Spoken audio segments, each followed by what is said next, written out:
Dire que l'Organisation pour la mise en valeur du fleuve Sénégal, OMVS, a été créée en 1972, précisément le 11 mars.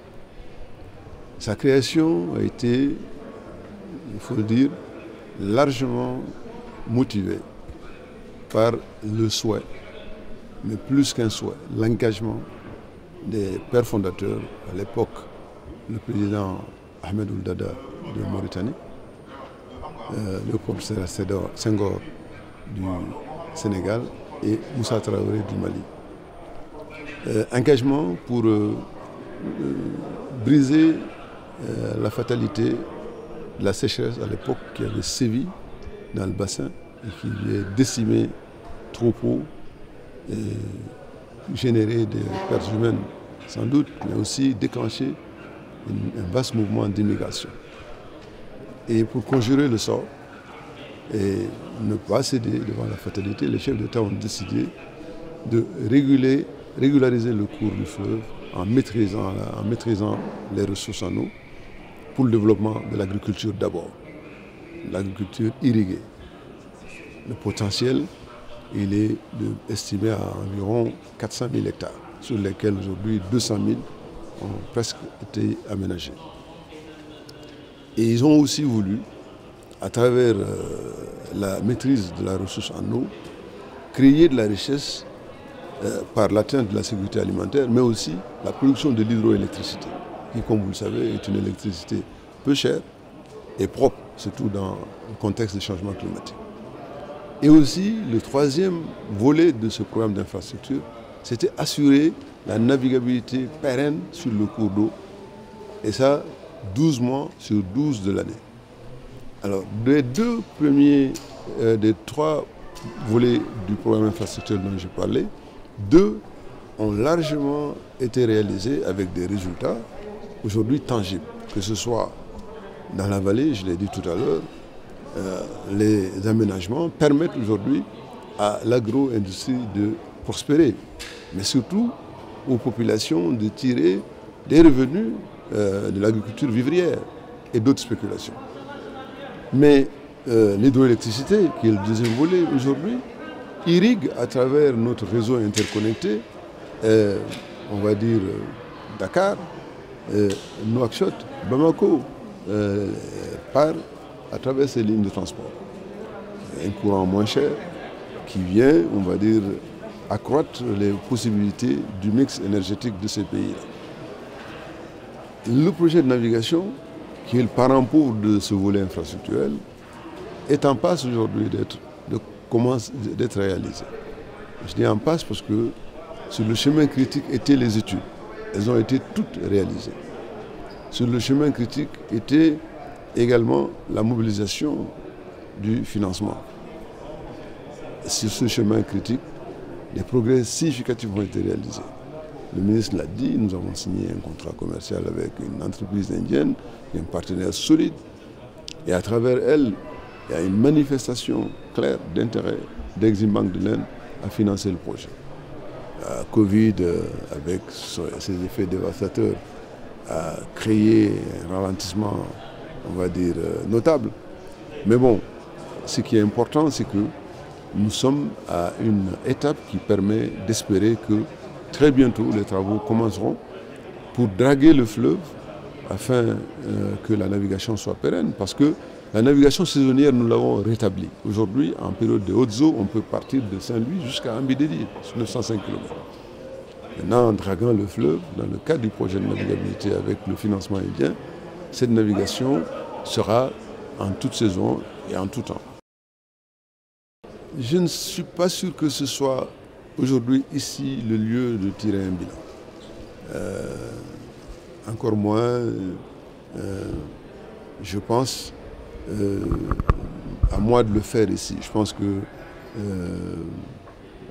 bien plus qualifiés que moi, et notamment notre Conseil des ministres, et avant eux, les chefs d'État, qui sont les véritables dépositaires, on va dire, de cet héritage des pères fondateurs, sont mieux qualifiés pour parler du bilan.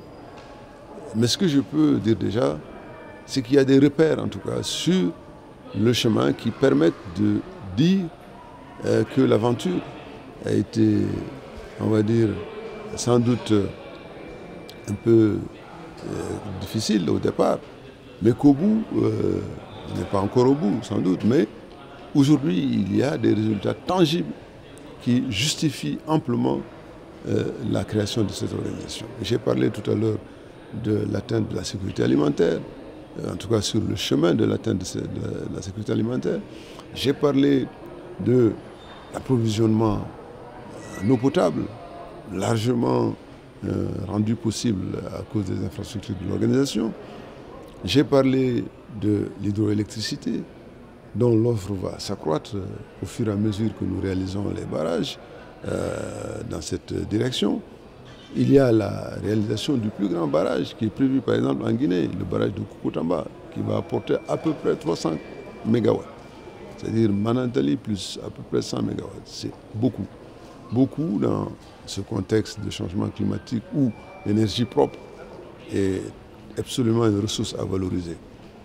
Et donc, si on ne s'en tient qu'aux réalisations infrastructurelles, on peut dire déjà que beaucoup a été réalisé. Mais si on va au-delà, on mesure encore davantage l'intérêt, l'importance de cette organisation. Je veux dire la paix, la stabilité. L'organisation repose sur la valeur cardinale de la solidarité à partir de la gestion partagée des eaux du fleuve Sénégal, qui est une ressource transfrontalière. Ailleurs, cette ressource, je veux dire, au monde, les exemples font légion, où le partage des eaux d'un cours d'eau international pose des problèmes et génère souvent des conflits durs. Chez nous, à cause de la solidité des textes, mais surtout à partir de la vision qui est axée sur la recherche permanente de la solidarité, parce que nous sommes des pays frères, ces écueils-là, malgré qu'ils existent, n'ont jamais abouti à un conflit. Au contraire, le partage d'informations, au contraire, l'interaction dynamique permanente au sein de cet organisme de bassin, tout ça fait que l'OMVS est un facteur de paix et de stabilité autour de la richesse qu'est l'eau. Et aujourd'hui, l'OMVS est en train de créer un effet levier pour que de cette richesse créée à partir de la maîtrise de la ressource en eau, qu'il y ait, on va dire, un bénéfice pour l'ensemble du bassin, mais au-delà. C'est-à-dire que cette richesse irradie au-delà des frontières du bassin pour toucher les autres pays, les autres parties du pays qui sont en besoin de développement. Donc c'est une chaîne, on va dire, vertueuse qui a été construite depuis 1972, et dans des difficultés certes, mais qui permet cette chaîne-là aujourd'hui de regarder l'avenir avec beaucoup plus d'optimisme. Justement, une richesse, si elle n'est pas valorisée, elle ne sert absolument à rien. Une richesse, lorsqu'elle est insuffisamment exploitée, elle ne permet pas d'atteindre des objectifs, on va dire, plus à même de vous permettre de vous développer, enfin en tout cas, de satisfaire aux besoins de plus en plus divers et nombreux auxquels nos États font face. C'est la raison première de l'organisation de ce forum. Dire à nos opérateurs économiques, ceux du Sénégal, ceux de la Mauritanie, de la Guinée, du Mali, qu'il y a de la richesse ici, qui est la vôtre, mais qui ne servira pas à grand-chose si vous ne la valorisez pas davantage qu'elle ne l'est. Nous sommes créateurs de richesse, mais il faut qu'elle profite aux autres. Je veux dire les autres institutions, les autres organisations, les acteurs. Et je crois qu'ils l'ont compris, les acteurs, ce qui explique leur présence ici. J'ai tout à l'heure parlé de la foire agricole que nous avons organisée sur le barrage de Diamant il y a quelques mois. C'est en droite ligne de cette même vision, qui est que nous créons de la richesse, mais il y a une méconnaissance totale du public de l'existence de cette richesse. Ou même lorsqu'il y a une connaissance, elle est absolument superficielle. Et donc, cela ne permet pas de libérer toutes les énergies qui font que cette organisation peut propulser, on va dire, le développement à partir de son bassin, de l'ensemble des autres on va dire, zones économiques de nos pays. Donc l'ambition que nous nourrissons à travers un espace d'échange, parce que c'est d'abord ça un forum, c'est que les gens comprennent les enjeux, mais surtout identifient, on va dire, les secteurs porteurs, parce qu'il en existe, pour qu'avec ce que nous faisons, dans le cadre de l'OMVS, il y ait un apport de capacité et que cet apport de capacité permette en irradiant d'autres secteurs de créer cette chaîne vertueuse de valeurs qui font que nos pays peuvent s'en sortir. Les perspectives sont excellentes. Excellentes au moment où nous abordons, on va dire, la célébration du cinquantenaire. Pourquoi?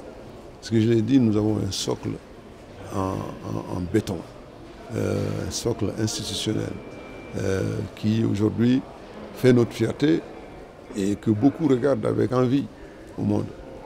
Parce que c'est le fruit d'une volonté politique très rare dans ce monde aujourd'hui, qui fait de la valeur partage la valeur de référence. Ici, c'est une réalité. Et à partir de ça, tout est possible. C'est pourquoi je parle d'excellentes perspectives.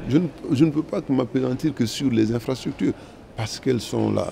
Mais celles qui vont être créées viendront davantage renforcer ce qui existe déjà. Notre parc de production électrique, notre réseau de transport, le système de navigation, le système de transport à travers le câble à fibre optique. Bref, toutes ces richesses-là ne valent pas la paix. Et en fait, et c'est pour moi le plus important, l'OMVS assure la paix dans le bassin. L'OMVS dit au monde, nous avons une valeur, une ressource vulnérable parce que nous sommes des pays sahéliens. Notre fleuve qui jaillit des entrailles du Fouta Djallon traverse une partie du Mali, vient servir de frontière entre le Mali et entre la Mauritanie et le Sénégal, va se jeter à la mer, donc venant de Guinée, charrie la paix. Parce que plutôt que de créer des conflits, comme on le voit partout au monde, cette ressource en nous crée de la solidarité, crée du partage, crée de la richesse. Mais cette richesse, il faut qu'elle profite à tous. Et pour qu'elle le soit, il faut que nous en parlions. Donc les perspectives, c'est consolider les assises de notre organisation. Et c'est pourquoi il y a une réforme institutionnelle en vue qui doit s'appuyer sur cette valeur de référence qui est la solidarité, mais sur la solidité des textes pour définir un horizon nouveau. Il y a eu la déclaration de Conakry, de Nouakchott du moins en 2003. Il y a eu la déclaration de Bamako, des chefs d'État, je veux dire, en 2019. Et en droite ligne, il y a une vision de l'OMVS en 2050 que nous sommes en train d'élaborer et qui va, si vous voulez, sur les grands axes d'intervention, tracer vraiment la ligne la ligne d'horizon par rapport à cette organisation-là qui, comme je l'ai dit, fait notre fierté en tant qu'Africains. Mais surtout, c'est une lourde charge aujourd'hui de traverser, on va dire, ces périodes qui sont des périodes d'incertitude, mais avec cette lueur d'espoir allumée ici dans le Sahel, à partir du bassin du fleuve Sénégal.